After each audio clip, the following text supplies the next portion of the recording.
तो मैं यमुना में भी चली गई। यमुना में अपने आप को मतलब कि हे यमुना मैया, अब मेरा यहाँ व्यवस्था नहीं है। अब मैं यमुना को समर्पित हो रही थी, क्योंकि मेरे पास उस टाइम पैसे भी नहीं थे। फिर मैं रोने लगी कि बाबा काफ़ी समय हो गए हैं, यहाँ रहने का मेरा कोई व्यवस्था नहीं है, भटक रही हूँ, पैसे भी नहीं हैं।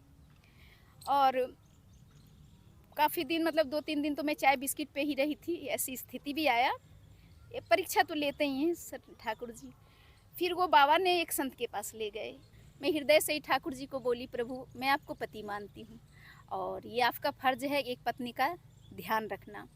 तो ऐसा हुआ कि शुरू टाइम तो काफ़ी परेशानी का सामना करना पड़ा। तो यहाँ मुझे इतना मन लगता है कि अब कोई कुछ भी दे दे, अगर कोई रतन भी दे दे तो भी मैं ब्रिज छोड़ कर ना जाऊँ, क्योंकि मुझे यहाँ पे इतना अपनापन लगता है, इतना प्यार है मुझे। मतलब ऐसे तो कोई रिश्तेदार है नहीं, लेकिन फिर भी ऐसा लगता है जैसे सब कोई मेरे अपने ही हैं। जय जय श्री राधे राधे। मैं धर्मेंद्र गोस्वामी स्वागत करता हूं आपका एक बार फिर ब्रज के भाव चैनल पर। आज एक बड़ा ही सुंदर भाव का दर्शन मैं सामने कर पा रहा हूं। आज हम श्री राधा रानी की परिक्रमा के लिए यहाँ पर आए हुए थे और ये जितने भी वृक्ष आप देख रहे हैं, ये श्री राधा रानी का जैसे हृदय कहते हैं, ये गहबर वन है। वृंदावन के 24 वनों में से एक गहबर वन। और यहाँ पर जब हम आगे की तरफ चले हैं तो आपको मैं आज एक बहुत सुंदर दर्शन कराने वाला हूँ और आपसे निवेदन करना चाहता हूँ कि आप हमारी इस वीडियो को ज़्यादा से ज़्यादा शेयर करना ना भूलें, क्योंकि दूर आप सामने देख रहे हैं एक मीरा की तरह यहाँ पर एक राधा रानी की भक्त हैं, वो यहाँ पर बैठे हुए हैं। कोशिश करेंगे इनसे बातचीत करने की। परिक्रमा जा रहे थे, हमारी नज़र पड़ी। आइए और इनका भाव लेते हैं कि ये ठाकुर जी के प्रति ऐसे गहबर वन में देखिए, ये चिंतन का सबसे सुंदर जगह होती है। और जब हमको ये दर्शन दिखा है तो हमारे मन में जो है वो ये है कि कैसे आज हम इनके भक्ति के प्रति जो उनका भाव है उसके बारे में आज हम और आप जानेंगे। और गहबर वन में इस तरीके का भाव, अब इनका भक्ति, इनके हृदय में कैसी भक्ति है उसके बारे में हम जानेंगे और इनसे बातचीत करते हैं। आइए। राधे कृष्णा। राधे राधे। यहाँ पर भजन कर रहे हैं राधा रानी का। हाँ, यहाँ सुकून मिल रहा है मुझे इस स्थान पे। अच्छा। यहाँ शोर शराबे भी बहुत कम है, यहाँ शांति है बिल्कुल। तो ऐसे जगह पे मुझे माला करना अच्छा लगता है। और तो इस तरीके का ये जो भाव आपके अंदर आया कि कैसे लोग परिक्रमा जा रहे हैं अपने रास्ते, लेकिन आप रास्ते से न जाके इन ब्रज के वृक्षों के नीचे बैठ के भजन कर रहे हैं, ये प्रेरणा राधा रानी से। हाँ, ये प्रेरणा ऐसा है कि मेरे मन में ही सवाल जवाब लगते हैं कि कहाँ जाऊँ। सारे जगह पे शोर शराबे हैं, परिक्रमा मार्ग में भी काफ़ी शोर शराबा है। मैं कहाँ जाऊँ, मैं शांति की माहौल चाहती हूँ। तो ऐसे ही प्रेरणा आया कि इस रास्ते से चलो, यहाँ पे सुकून मिलेगा, सुरक्षित भी हैं हम यहाँ पे, यहाँ कोई तरह का डर भी नहीं है।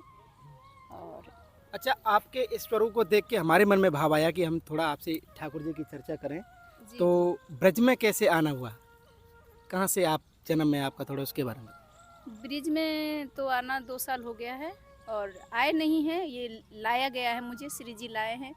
आने को तो काफ़ी लोग आते हैं, चले जाते हैं। तो यहाँ आना और मेरे लिए एक सपना था कि हम कभी ब्रिज में भी आ पाएंगे। ऐसे हम पीछे से बिहार से हैं, पटना से। तो मेरे मन में भाव रहता था कि कभी मैं ब्रिज जाऊंगी, सपने में देखा करती थी। लेकिन बचपन से लगाव है ठाकुर जी से, तो आज यहाँ लाए हैं। उनकी कृपा से यहाँ पे मैं हूँ और रह रही हूँ। यानी कि ठाकुर जी की कृपा से आप यहाँ पर हाँ, हैं। बस वो ठाकुर जी श्री जी की कृपा से ही हूँ। अन्यथा मेरे बस की तो नहीं थी कि मैं ब्रिज में आकर 2-2.5 साल से रह रही हूँ और अच्छा जीवन यापन, जितनी ज़रूरतें अच्छा, हैं जब पूरी जब हो रही आप पटना में थे तो आपके मन में ये भी था कि मैं अयोध्या भी चले जाऊँ, चित्रकूट भी चले जाऊँ, हाँ, या हरिद्वार भी चले जाएं, लेकिन ब्रज आया ठाकुर जी की वजह से। ऐसा था कि 12 साल की उम्र से ही मेरी लगाव थी ठाकुर जी से, कृष्ण से। हमारे कुल देवता मायके में कृष्ण हैं। तो दादाजी ने मुझे मंत्र दिया ठाकुर जी का, और जब मेरी उम्र 12 साल थी, जब से ही मेरी लगाव ठाकुर जी के प्रति हुआ और प्रीतम भाव, उम्र बढ़ती गई तो मेरे अंदर प्रीतम भाव आया। मतलब हृदय से मैं पति मानूँ, प्रीतम मानूँ। तो ब्रिज ही मुझे ज़्यादा अच्छा लगा और मैं हमेशा ये चाहती थी मैं ब्रिज में रहूँ और बचा हुआ ज़िंदगी और मौत श्री जी से यही प्रार्थना कि यहीं हो। और ऐसे अयोध्या और हर जगह चित्रकूट जाना है, 2-4 दिन के लिए जाना है, दर्शन करके आना है। पर आपका चित्त यहीं है हाँ, यहाँ क्योंकि इनके ठाकुर जी यहाँ से हैं, बिल्कुल हाँ, सही बात है। और जब आप यहाँ पहुँच चुके हैं, जी। अब आगे क्या? आगे क्या, कुछ नहीं, बस अब तो बिहार से भी काफ़ी लोग बुलाते हैं, मगर मेरा हृदय नहीं करता है जाने को। अब यहाँ मुझे इतना मन लगता है कि अब कोई कुछ भी दे दे, अगर कोई रतन भी दे दे तो भी मैं ब्रिज छोड़कर ना जाऊँ, क्योंकि मुझे यहाँ पे इतना अपनापन लगता है, इतना प्यार है मुझे। मतलब ऐसे तो कोई रिश्तेदार है नहीं, लेकिन फिर भी ऐसा लगता है जैसे सब कोई मेरे अपने ही हैं। जैसे आप लोग हैं और लोग ब्रिज के हैं, तो ऐसे लगता है जैसे ये सारे मेरे हैं, मेरे अपने, कोई पराया है नहीं। उस कृष्ण की वजह से। हाँ, वो ठाकुर, क्योंकि वो प्रेम, वो तो प्रेम लीला किया, तो वो जब वो मेरे हृदय में, मेरे अंदर भी सबके प्रति प्रेम है, तो इसलिए यहाँ की रज रज से मुझे प्रेम है। अच्छा, भगवान कृष्ण की कृपा हुई, ब्रजभूमि आपको मिली, जी भजन मिल गया, स्थान मिल गया, ऐसा सुंदर जगह पे भजन मिल गया। जी जी। जीवन कैसे चलता है आपका? जीवन ऐसा है कि जब मैं वहाँ से खाना निकली, पीना रहना ये सब कैसे होता है? जैसे जब मैं बिहार से निकली तो काफ़ी लोग ताना भी मार रहे थे, देखेंगे बिना पैसे की कैसे रहेगी। फिर मैं हृदय से ही ठाकुर जी को बोली, प्रभु मैं आपको पति मानती हूँ और ये आपका फर्ज है एक पत्नी का ध्यान रखना। तो ऐसा हुआ कि शुरू टाइम तो काफ़ी परेशानी का सामना करना पड़ा, लेकिन फिर भी धीरे धीरे धीरे धीरे व्यवस्था हुआ। और जैसे आप लोग जैसे ही लोग, कुछ लोग जाने कि एक, यानी लोगों ने ताने भी मारे थे। हाँ, मुझे काफ़ी ताने मारे, बिहार से काफ़ी ताना मारा गया, जहाँ मेरा जो भी था मेरा पास्ट। तो मैं बस इतना ही बोली कि ठाकुर जी अब मेरे लाज आप रखो, और उन्होंने ऐसा लाज रखा। कुछ लोग जुड़े हमसे, पता चला वैष्णवी जी आई हैं, भजन करती हैं, तो ऐसे ही उन लोगों ने सहयोग किया, और रहने का, खाने का, पीने का, पहनने का, ये सब का व्यवस्था, जितनी मेरी ज़रूरत है उतनी मेरी हो रही है। और जब मेरी ज़रूरतें पूरी हो रही है तो फिर सब कुछ मुझे मिल रहा है, अब क्या चाहिए। यानी कि भगवान कृष्ण के प्रति इनका भाव जो था, तो कहना इनकी उंगली पकड़ के आपको बिहार से ले यहाँ तक ले आए, सीधा सीधा ये है। जी जी। अब आपका कोई उद्देश्य है यहाँ पे? हाँ, उद्देश्य है। उद्देश्य तो बहुत बड़ा है, सुनने वाले तो मजाक भी उड़ाते हैं कि ये तो मांग मांग के तो खाती है, और कहाँ इतने बड़े उद्देश्य को पूरा करेगी। तो ये उद्देश्य मेरा नहीं है, ये श्री जी का है, वो पूरा करेंगी। और 2016 की घटना है, मेरे अंदर एक प्रेरणा आया कि तू मानव जीवन है तो तू कहाँ गृहस्थी में उलझी हुई है। मेरा गृहस्थी भी था, तो फिर मैं बोली क्या करूँ प्रभु बताओ। फिर कुछ प्रेरणा आए, कुछ सपना आए कि मानव जीवन मिला तो कुछ अच्छे काम करो, तुम धर्म के क्षेत्र में, अध्यात्म के क्षेत्र में कदम बढ़ाओ। मैं बोली बहुत कठिन रहा है, फैमिली वाले कोई सपोर्ट नहीं कर रहे थे, तो बोले हम सपोर्ट करेंगे। ऐसे स्वप्न के माध्यम से उन्होंने मुझे दर्शन दिया। और फिर ये जन कल्याण परोपकार का भाव है, पीड़ित महिलाओं के लिए कुछ करने का भाव है, क्योंकि जो पीड़ा मैं सही हूँ, मैं संसार का शायद ही कोई ऐसा पीड़ा होगा जो मैं नहीं सही। तो ये पीड़ा नहीं था, ये तो एक मतलब प्रभु दिखा रहे थे कि भाई जब तुम्हें पीड़ा होगा तभी तो किसी और की प्रॉब्लम समझ सकती है। तो काफ़ी पीड़ा हुआ, तो फिर मुझे लगता है कि जो पीड़ित महिलाएं हैं, जो पीड़ित माँ हैं, बहुत ऐसे बच्चे इस हैं, तरीके के जीवन में हाँ, जो स्ट्रगल कर रहे हैं। स्ट्रगल कर रहे हैं, काफ़ी मतलब 2 वक्त की रोटी भी सही से नसीब ना हो रही है। तो ऐसी महिलाओं के लिए मेरे मन में एक भाव है कि मतलब एक आश्रम बने, उसमें पीड़ित महिलाएं जो सुसाइड कर रही हैं, आत्महत्या कर रही। तो मेरा कहना है मानव जीवन बार बार नहीं मिलता है, और गृह कलेश से, घर कलेश से काफ़ी महिलाएं मर रही हैं, या काफ़ी भाई साहब भी हैं मर रहे हैं। तो मुझे लगता है नहीं, बचना चाहिए, और कुछ आश्रम का निर्माण हो जिसमें कि महिलाएं आश्रम करे, 2 वक्त की रोटी, पहनने को कपड़ा, और अपने आप को प्रभु को सौंपे। ये मेरा लक्ष्य है। अब जाने हाँ, श्री जी इस जीवन को हाँ ठाकुर जी सार्थक के करें, भजन को दो, हाँ मरने से सार्थक अच्छा करें, है। मरे नहीं। और जब प्रभु ने दिया तो प्रभु के नाम संकीर्तन करो, मानव जीवन सफल करो, मेरा एक उद्देश्य है। और काफी अच्छा, इनका एक जो उद्देश्य है वो इनके जीवन से निकला हुआ है, क्योंकि जो हाँ स्ट्रगल इन्होंने जीवन में किया है, जो आए हैं करते हुए, उसी वजह से ये सब। हाँ, जो मैंने अपने जीवन में जिया, जो मैंने देखा, उस सबको देखने के बाद मुझे लगा मेरी जैसी ना जाने अनेकों अनेकों महिलाएं हैं जो कि भाग रही हैं घर छोड़ के। तो भागने के बाद भी तो संसार अच्छा नहीं है ना, वो गलत जगह पे पहुंच रही हैं। मतलब जैसे घर में तो दुखी थी ही, बाहर निकल रही तो लोग उसे बुरे नज़र से देख रहा है, गलत जगह पे पहुंचा रहा है धोखे से, तो वहाँ भी तो उनका जीवन कुंठित है। तो मैं चाहती हूँ मतलब जब घर छोड़े तो जब आश्रम बने मेरा तो उस आश्रम में उनको स्थान दिया जाए अरे वाह! और भजन कीर्तन करे, ऐसा भाव है। बहुत सुंदर भाव। और श्री राधा रानी की कृपा से हमारे जितने भी दर्शक इस समय हमको देख रहे हैं, जी जी और हम उनसे कहना चाहेंगे कि उनके इस उद्देश्य में आप कहते हैं ना कि जैसे एक माला होती है उसमें जो फूल होते हैं, एक फूल बन के आप भी इनका सहयोग करें, और बाकी तो राधा रानी जैसे करेंगे। हाँ, अब प्रेरणा वो दी हैं, वो लाई हैं। 2016 में ही मुझे प्रेरणा मिल चुका था, लेकिन हर चीज़ का समय होता है। धीरे धीरे घर से ही मैं अध्यात्म की दुनिया में कदम रखी और दीक्षा ली। अब यहाँ 2 साल हो गए। अब देखिए कब उद्देश्य पूरा होता है, ये तो उद्देश्य बहुत बड़ा है। नहीं, जो और ठाकुर जी आपको यहाँ पर लेकर आए हैं वही ठाकुर जी आपके इस उद्देश्य को पूरा करेंगे। लेकिन नेक है आपका, आपका जो सोचना है वो नेक है। किसी को आश्रय ऐसा मिले कि वो अपना जीवन अब ठाकुर जी के लिए दे दे, ऐसा या तो देखो महिला है या घर छोड़ रही तो गलत जगह पे जा रही है, ये मैं नहीं चाहूँ।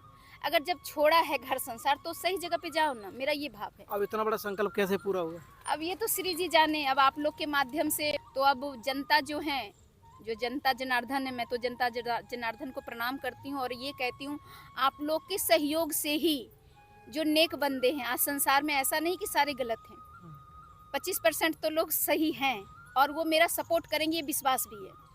तो वही लोग सपोर्ट करेंगे तो महिलाएं मरेंगी नहीं, उनको भी कुछ पुण्य मिलेगा। अब मानो उन लोगों से उतना भजन कीर्तन हो नहीं पाता है तो धन से ही थोड़ा सहयोग करेंगे। जो धन से आश्रम बनेगा वो महिलाएं जो माला करेंगी उनको भी वो पुण्य मिलेगा ही बहुत मिलेगा। सुंदर, बहुत सुंदर। क्योंकि ये अद्भुत भाव मिला। मैंने आपसे पहले बोला था कि हमको जो ये दर्शन दिख रहा है इसमें कुछ ना कुछ बहुत सुंदर भाव का दर्शन होने वाला है।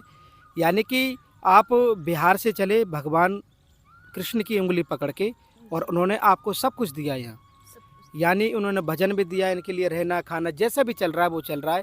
इसके बावजूद भी जो जीवन इन्होंने जिया है, ये चाहती हैं कि वो जीवन मेरी तरह कोई और इतना स्ट्रगल नहीं करे, और एक ऐसा आश्रम बनाने की बोल रहे हैं जिसमें कि कोई भी आए मैया वगैरह माँ इस हो, ब्रज में बहन हो, बरसाना या की हाँ, बरसाना के अंदर है। हाँ बरसाना और नंदगांव के बीच मेरा ये कहीं भी। संकल्प है कि बरसाना से लेकर नंदगांव के बीच, कहीं भी हो। हाँ कहीं भी हो। और मैं, मेरे अंदर तो बेचैनी है, मेरे पास कोई कमी नहीं है खाने आप पीने आप रहने की। कैसे रहते, रेंट पे? हाँ अभी तो मैं किराए के रूम पे रहती हूँ, लेकिन मेरे अंदर सुकून नहीं है। लोग कहते हैं अरे बरसाना जाकर भी तू बेचैन है। हाँ मैं बेचैन इसलिए हूँ कि मेरी जैसी जो अनेकों महिला पीड़ित है, परेशान है, उन लोगों का जब तक आश्रय नहीं होगा जब तक मैं बेचैन रहूँगी। मुझे कोई कमी नहीं, सब चीज़ें फिर भी मेरी बेचैनी है, क्योंकि मेरा लक्ष्य जब तक पूरा नहीं होगा जब तक मैं यूं ही बेचैन रहूँगी। और श्री जी और ठाकुर जी से ये प्रार्थना है कि प्रभु जल्द से जल्द इस कार्य को सफल करिए। हम भी श्री जी और राधा रानी और ठाकुर जी से कहेंगे कि आपके इस संकल्प को वो पूरा करें। पूरा। अच्छा, आप जब यहाँ पर भजन करते हैं कैसा अनुभव करते हैं आप, उसके बारे में बताएं। यहाँ तो भजन जब करते तो अनुभव तो क्या बताएं, यहाँ तो लगता है मेरा सारा जहान है। यहाँ पे एक सुकून है, एक प्यार है जो शायद मुझे बिहार में नहीं मिला। यहाँ की कहे नहीं, मतलब कृष्ण ने जो लीला किया, प्रेम लीला, वो वाकई में मुझे दिखता है। यहाँ पे मुझे दिखता है।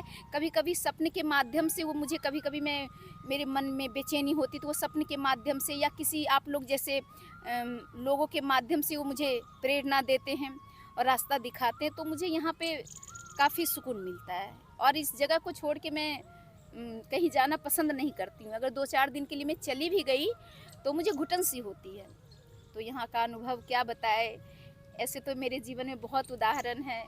जब मुझे फर्स्ट टाइम मैं जब आई थी वृंदावन, तो मेरा रहने का ठिकाना नहीं हो रहा था, तो मैंने फिर संकल्प ले लिया कि प्रभु अगर आप यहाँ मुझे शरण नहीं दोगे तो मैं तो बिहार नहीं जाऊँगी, क्योंकि लोग ताने मार रहे हैं 4 दिन रहेगी फिर आएगी। तो मैं यमुना में भी चली गई। यमुना में अपने आप को, मतलब कि हे यमुना मैया, अब मेरा यहाँ व्यवस्था नहीं है। अब मैं यमुना को समर्पित हो रही थी, क्योंकि मेरे पास उस टाइम पैसे भी नहीं थे। यमुना कहाँ पे? ये वृंदावन की बात बता रही हूँ। वृंदावन। हाँ वृंदावन संत कॉलोनी में मैं रही हूँ। तो जब मैं उसमें चली गई यमुना मैया में, तो एक संत ने, प्रभु संत के रूप लेकर वो मुझे बचाए हैं और दूर से ही चिल्लाए हैं, लाली क्यों मर रही हो? मैं बोली बाबा मर नहीं रही हूँ। तो बोले नहीं, तुम क्यों आत्महत्या कर रही हो, क्या हो गया तुम्हें? मैं बोली जब जीते जी मैं ब्रिज में रह नहीं सकती तो मरने के बाद तो ठाकुर जी अपना ही लेंगे। तो फिर मैं रोने लगी कि बाबा काफ़ी समय हो गए हैं, यहाँ रहने का मेरा कोई व्यवस्था नहीं है, भटक रही हूँ, पैसे भी नहीं हैं। और काफ़ी दिन मतलब 2-3 दिन तो मैं चाय बिस्किट पे ही रही थी, ऐसी स्थिति भी आया। ये परीक्षा तो लेते ही हैं सर ठाकुर जी। फिर वो बाबा ने एक संत के पास ले गए और वहीं पर फिर उन्होंने मुझे रख दिया। वो संत जो थे उनका ऑपरेशन हुआ था आँख का, तो फिर मैं वहीं पे उनकी सेवा की और फिर मेरा रहने का खाने पीने का व्यवस्था श्री जी ठाकुर जी ने मुझे किया। उस समय से काफ़ी ऐसी बार मतलब ऐसे सिचुएशन आए, कुछ उम्र को लेकर भी काफ़ी परेशानियां हुई। अच्छा, अब विश्वास पक्का है? अब पूरा विश्वास, पूरा तो मतलब अब तो बता ही नहीं सकते, कुछ शब्द ऐसे होते जो बताया क्योंकि नहीं आप जाता। यमुना जी तक चले गए ना। हाँ, मैं यमुना चली गई और फिर वहाँ भी कुछ दिन रही। फिर वहाँ भी काफ़ी प्रॉब्लम हुआ, थोड़ा सा तो हो ही जाता है, अनजान थे। फिर ठाकुर जी फिर बरसाना लाए और बरसाना मेरा 1.5 साल 2 साल होने वाला है बरसाना में। बहुत सुंदर। अच्छी ज़िंदगी जी रही हूँ। बहुत सुंदर भाव हैं आपके, और आपकी भक्ति को हमारा प्रणाम है कि भगवान की, राधा रानी और ठाकुर जी की कृपा के बिना ये रज मिलना असंभव है। आप इस समय जो देख रहे हैं, और ऐसे ब्रज के वृक्ष और ब्रज के रज के बीच में जो भजन होता है, ये वास्तविक संत पद्धति है। वास्तविक संतों का भजन यही होता है। कोई भी हो, कि ब्रज का वृक्ष हो और ब्रज की रज हो, उसके बीच में हम बैठे हों। उस अवस्था में जब हमने आपको देखा तो हम आपको देख के बहुत अच्छा लगा। आपका बहुत बहुत धन्यवाद। आपने बहुत सुंदर तरीके से हमको बताया। श्री जी के चरणों में श्री राधे राधे। राधे राधे राधे। तो आपने देखा कि किस तरीके से जिस भाव को लेकर हमारे मन में, हृदय में हुआ, वो चीज़ हमको यहाँ पर मिली। इनका एक उद्देश्य भी है, इनकी एक यात्रा है। काफ़ी स्ट्रगल के बाद ये यहाँ पर पहुँचे हैं। तो मैं आपसे कहना चाहता हूँ कि एक चैरिटेबल ट्रस्ट अपना है, प्रेस दर्पण चैरिटेबल ट्रस्ट है, और अगर उसमें आप इनके उद्देश्य में सहयोग करना चाहते हैं तो हमसे बातचीत कर सकते हैं आप नंबर पर फ़ोन करके, और कोशिश करेंगे। बाकी तो राधा रानी ठाकुर जी जाने, लेकिन इनका उद्देश्य अगर पूरा हुआ तो साक्षात ठाकुर जी की कृपा ही हम इसको मानेंगे। तो आज का हमारा ये भाव आपको कैसा लगा, आप हमें कमेंट करके, शेयर करके और इस चैनल को ज़्यादा से ज़्यादा सब्सक्राइब करके ज़रूर बताएं। श्री राधा रानी के हृदय गहबर वन से आप सभी को प्यार भरा राधे राधे।